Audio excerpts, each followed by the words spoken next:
Hi friends, welcome to New Mechanical Mind. First நம்ம சேனலை support பண்ற உங்களுக்கு தேங்க்ஸ் சொல்லிக்கிறேன். நீங்க நம்ம சேனலுக்கு புதுசா இருந்தீங்கன்னா உடனே சப்ஸ்கிரைப் பண்ணுங்க. இந்த வீடியோல நம்ம பார்க்க போறது சர்ஃபேஸ் ட்ரீட்மெண்ட் பார்ட் 6. பார்ட் 5 பார்க்காதவங்க மேல வர லிங்கை கிளிக் பண்ணி பார்த்துட்டு வாங்க. அப்பதான் ரொம்ப நல்லா புரியும். போன பார்ட்ல நாம electron beam treatment definition, advantages, limitations, ion implementation definition, advantages, limitations, அடுத்து laser beam treatment definition, advantages and limitations இதை பற்றியெல்லாம் டீட்டெயில்டாக பார்த்தோம். சர்ஃபேஸ் மாடிஃபிகேஷன் ப்ராசஸில் surface modification without changing the material chemically, இந்த மெத்தடில் தெர்மல் ப்ராசஸ் ஆர் டெக்னிக், இதில் 3 ப்ராசஸையும் நாம் போன பார்ட்டோட பார்த்து முடிச்சிட்டோம். சர்ஃபேஸ் மாடிஃபிகேஷன் ப்ராசஸில் நாம் ஏற்கனவே மெக்கானிக்கல் ப்ராசஸை டீட்டெயிலாக பார்த்துட்டோம்.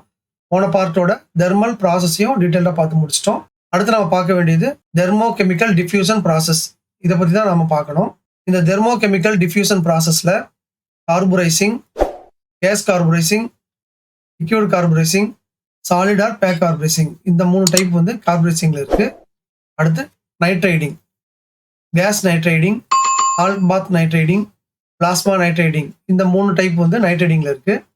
அடுத்து carbonitriding, boriding or boronizing, cyaniding, chromizing, aluminizing, இத்தனை டைப் வந்து தெர்மோகெமிக்கல் டிஃப்யூஷன் ப்ராசஸில் இருக்குது.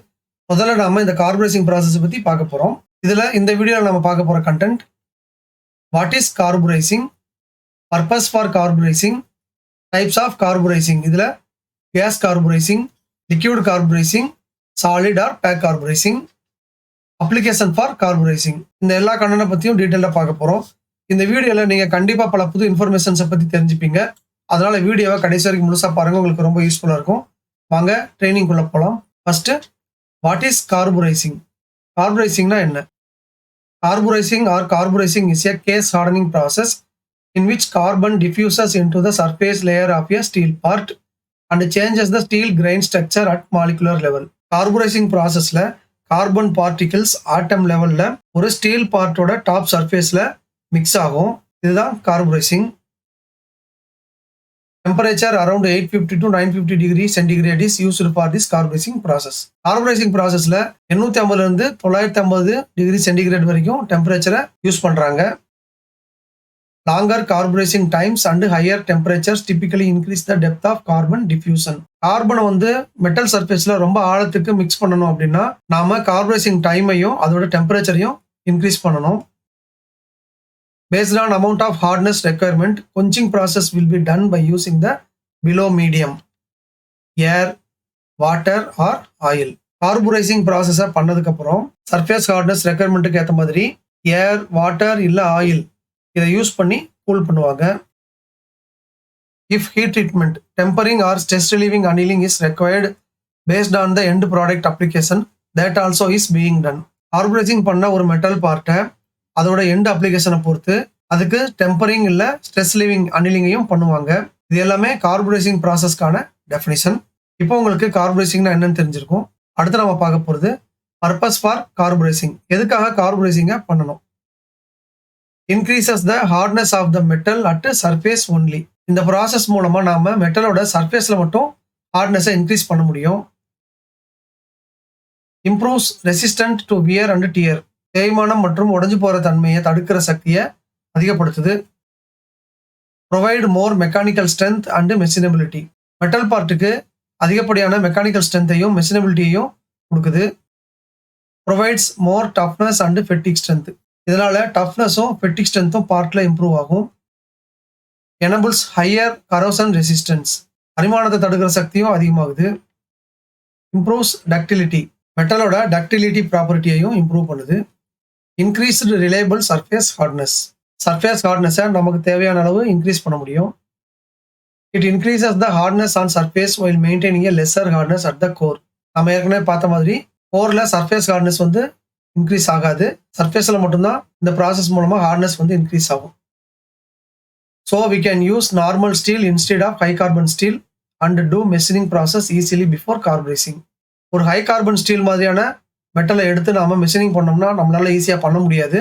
அதுக்கு பதிலாக ஒரு நார்மல் ஸ்டீலையே நாம் செலக்ட் பண்ணி அதில் தேவையான மெஷினிங் ப்ராசஸ்லாம் ஈஸியாக பண்ணிவிட்டு அதுக்கப்புறம் கார்புரைசிங் பண்ணும்போது ஹை கார்பன் ஸ்டீலோட சர்ஃபேஸ் ப்ராப்பர்ட்டியை இந்த கார்பரைசிங் ப்ராசஸ் மூலமா நார்மல் ஸ்டீல்லையே நம்மளால கொண்டு வர முடியும். Huge material cost saving by avoiding high carbon steel. Normal ஸ்டீலுக்கும் ஹை கார்பன் ஸ்டீலுக்கும் ரேட் டிஃபரன்ஸ் ரொம்ப அதிகமாக இருக்கும். அதாவது ஹை கார்பன் ஸ்டீல் வந்து ரொம்ப காஸ்ட்லியாக இருக்கும். இந்த கார்பரைசிங் ப்ராசஸ்னால ஹை கார்பன் ஸ்டீல் வந்து நமக்கு தேவைப்படாது, நார்மல் ஸ்டீலே போதும். அதனால நிறைய காஸ்ட் வந்து நமக்கு சேவ் ஆகும். இது எல்லாமே பர்பஸ் ஃபார் கார்பரைசிங். இப்போ உங்களுக்கு எதுக்காகலாம் கார்பரைசிங் ப்ராசஸ் யூஸ் ஆகுதுங்கிறத பற்றி ஒரு ஐடியா கிடைச்சிருக்கும். நெக்ஸ்ட் நம்ம பார்க்க போகிறது types of carburizing process. Types of carburizing ப்ராசஸில் 3 ப்ராசஸ் இருக்குன்னு நம்ம ஏற்கனவே பார்த்துட்டோம். ஃபர்ஸ்ட் கேஸ் கார்பரைசிங், அடுத்து லிக்யூட் கார்பரைசிங், ஃபைனலாக சாலிட் ஆர் பேக் கார்பரைசிங். இந்த 3 டைப் இருக்குங்கிறத நம்ம ஏற்கனவே பார்த்துட்டோம். இப்போ ஒவ்வொன்றையும் டீட்டெயிலாக பார்த்துடலாம். First gas carburizing. In gas carburizing, the component is held in a furnace containing an atmosphere of methane or propane with a neutral carrier gas, usually a mixture of nitrogen, carbon monoxide, carbon dioxide, hydrogen and methane.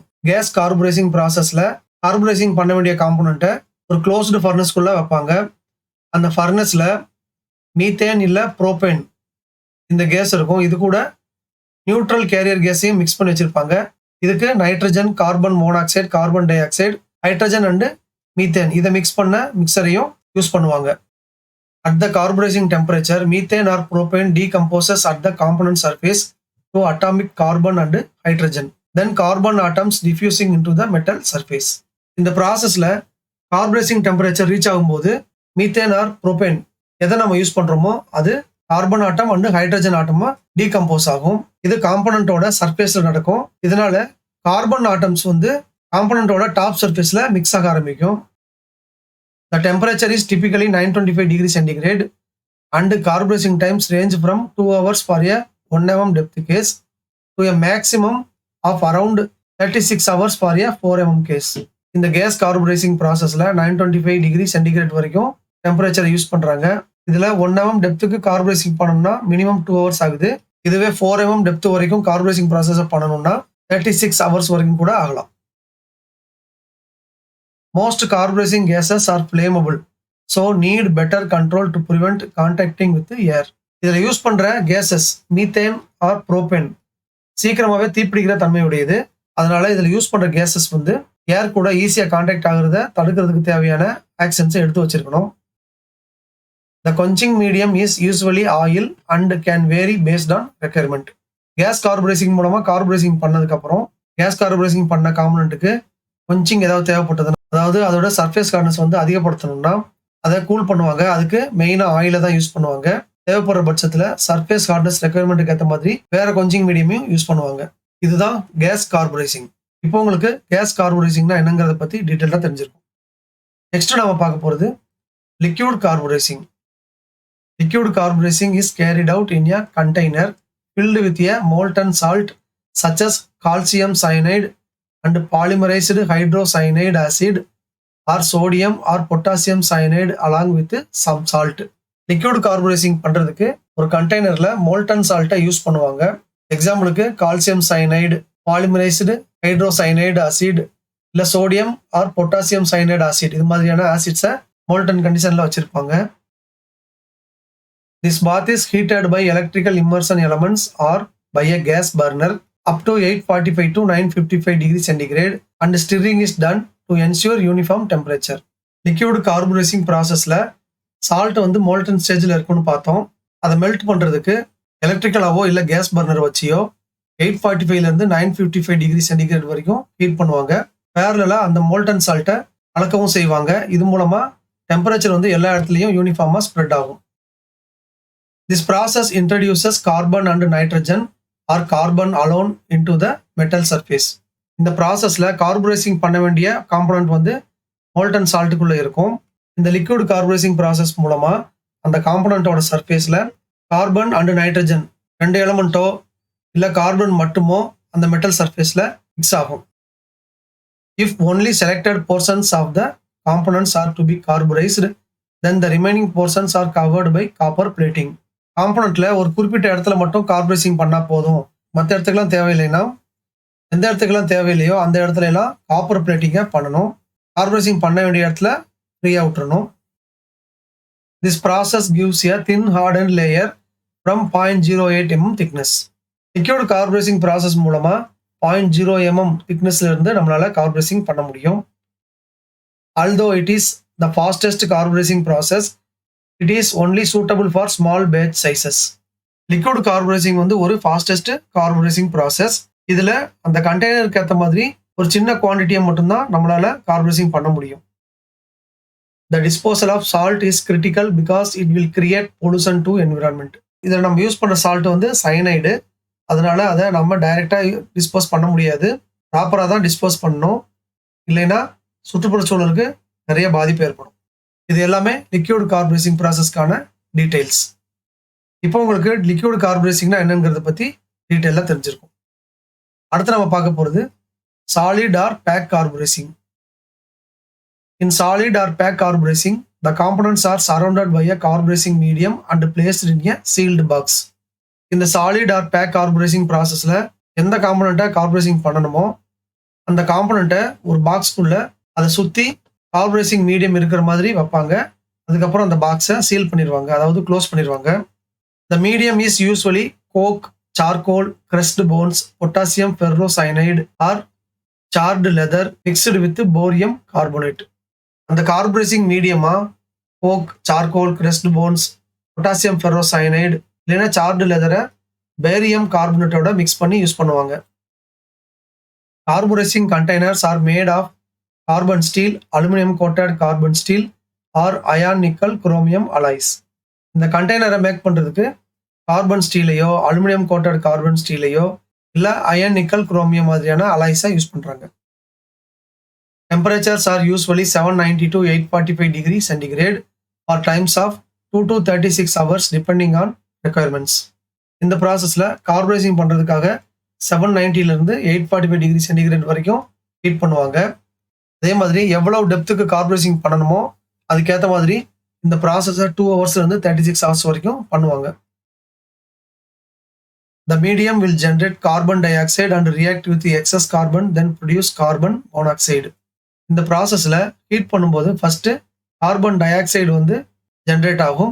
அதுக்கப்புறம் இந்த carbon di oxide வந்து எக்ஸஸாக இருக்கிற carbon கூட react பண்ணி carbon மோனாக்சைடாக convert ஆகும். This carbon monoxide reacts with metal surface and form atomic carbon which diffuses on metal surface. இந்த கார்பன் மோனாக்சைடு மெட்டல் சர்ஃபேஸ் கூட ரியாக்ட் பண்ணும். கார்பன் ஆட்டம்ஸ் வந்து மெட்டலோட சர்ஃபேஸில் மிக்ஸ் ஆகும். The components are then allowed to cool slowly within the box or other quenching medium is used based on application. Carburising பண்ணதுக்கப்புறம் அந்த சர்ஃபேஸோட hardness ரெக்யர்மெண்ட்டுக்கு ஏற்ற மாதிரி அந்த காம்பனண்ட்டை பாக்ஸ்குள்ளேயே வச்சு ஸ்லோவாக கூல் பண்ணுவாங்க. இல்லைன்னா கொஞ்சிங் மீடியம் யூஸ் பண்ணி அந்த ப்ராடக்டோட சர்ஃபேஸில் ஹார்ட்னஸை இன்க்ரீஸ் பண்ணுவாங்க. Pack carburizing is the least sophisticated carburizing process and as a result remains a widely used method. இந்த solid or pack carburizing process வந்து ரொம்ப சிம்பிளான ப்ராசஸ். அதனால இந்த மெத்தடை தான் கார்பரைசிங் பண்ணுறதுக்கு எல்லா இண்டஸ்ட்ரியிலையுமே காமனாக யூஸ் பண்ணுறாங்க. இது எல்லாமே சாலிட் ஆர் பேக் கார்பரைசிங் ப்ராசஸ்க்கான டீட்டெயில்ஸ். இப்போ உங்களுக்கு இந்த சாலிட் ஆர் பேக் கார்பரைசிங் ப்ராசஸில் என்ன நடக்குதுங்கிறத பற்றி கண்டிப்பாக தெரிஞ்சிருக்கும். அடுத்து நம்ம பார்க்க போகிறது அப்ளிகேஷன் ஃபார் கார்பரைசிங். கார்பரைசிங் பண்ணுற ப்ராடக்ட் வந்து எதுக்கெல்லாம் யூஸ் ஆகுது? The carburized parts are primarily used for carburizing பண்ண பார்ட்டை மெயினாக எதுக்கெல்லாம் யூஸ் பண்ணுவாங்கன்னா automotive transmission gears and pinions, shafts, industrial gears, windmill gears, structures and drive trains, fasteners, axles, machine parts working at not more than 200 degrees centigrade, that is 392 degree Fahrenheit. Electrical overhead traveling crane wheels, cycles, crane rope drums, cable drums, flywheels, rolling bearings, railway equipment parts such as railway wheels, rolling bearings and gearboxes, cutting tools, blades, etc. இந்த மாதிரியான அப்ளிகேஷன்ஸ்க்கெல்லாம் carburising பண்ண பார்ட்டை use பண்ணுறாங்க. இப்போ நாம carburising பண்ண பார்ட்டை எந்தெந்த அப்ளிகேஷன்ஸ்க்கெல்லாம் யூஸ் பண்ணுறாங்கிறத பற்றி பார்த்துட்டோம். ஓகே ஃப்ரெண்ட்ஸ், இதோட சர்ஃபேஸ் ட்ரீட்மெண்ட் பார்ட் 6 வீடியோ முடியுது. இந்த வீடியோ உங்களுக்கு யூஸ்ஃபுல்லாக இருந்திருக்கும்னு நினைக்கிறேன். இந்த வீடியோ உங்களுக்கு பிடிச்சிருந்ததுன்னா லைக் பண்ணுங்கள், உங்கள் ஃப்ரெண்ட்ஸ் எல்லாருக்கும் ஷேர் பண்ணுங்கள். உங்கள் லைக்ஸ் தான் அடுத்த வீடியோவை இம்மீடியட்டாக போகிறதுக்கு மோட்டிவேஷனாக இருக்கும். இது வரைக்கும் நம்ம சேனலை சப்ஸ்கிரைப் பண்ணாதவங்க உடனே சப்ஸ்கிரைப் பண்ணுங்கள். கூடவே பெல் ஐக்கான் பட்டனையும் ப்ரெஸ் பண்ணி வச்சுக்கோங்க. அப்போ தான் அடுத்த வீடியோ அப்லோட் பண்ணும்போது உங்களுக்கு நோட்டிஃபிகேஷனில் உடனே வரும். உங்களுக்கு டவுட்ஸ் இல்லை கமெண்ட்ஸ் ஏதாவது இருந்ததுன்னா அதை கமெண்ட் செக்ஷனில் போடுங்க. மறுபடியும் அடுத்த வீடியோவில் மீட் பண்ணலாம். தேங்க்யூ.